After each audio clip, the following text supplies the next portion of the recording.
ውድ ተከታታዮቻችን እኚህ በፎቶ ላይ የምናያቸው አያታችን አቶ ተመስገን አቡሌ ይባላሉ። በወለጋ ዞን ጉሊሶ ወረዳ ቡኬ ቀበሌ ውስጥ የሚኖሩ አባት፣ ታዳኝ አባት ተቸግሯል፣ ተርቧል፣ ተጠምቷል ተብሎ ነው የተጠሩት።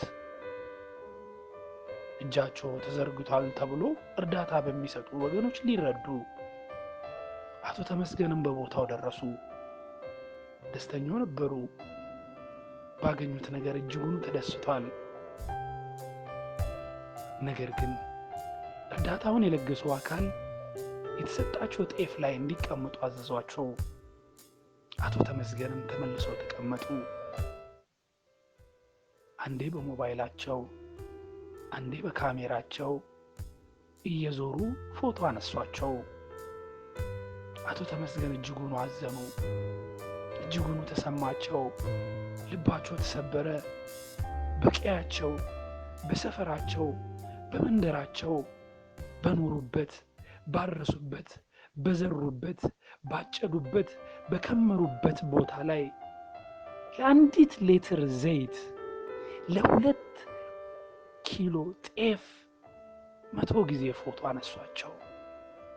አልቻሉም። ከበዳቸው፣ አመማቸው፣ ተሰማቸው፣ አቃታቸው። አቶ ተመስገን አንገታቸውን ደፍቶ ስቅስቅ ብሎ አለቀሱ። ለካስ ቀን ይክዳል፣ ለካስ ቀን መጫወቻ ያደርጋል። እናም የኚህ ሽማግሌ ሁኔታ እጅጉን ያማል። እንዴት ሰው በዚህ ደረጃ ላይ አድራጎቱን በፎቶ ለፌስቡካቸው ጥቅም፣ ለፖለቲካቸው ጥቅም፣ ለዝነኝነት ጥም፣ ለኢውኝ እሽቅ ድምድም ለምን ይደረጋል?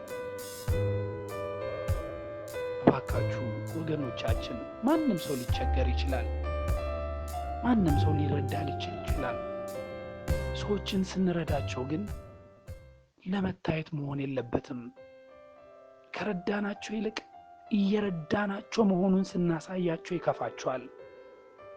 ልባችን ብቻ ይርዳቸው። ስለዚህ እኚህ አባት በጣም ያሳዝናሉ።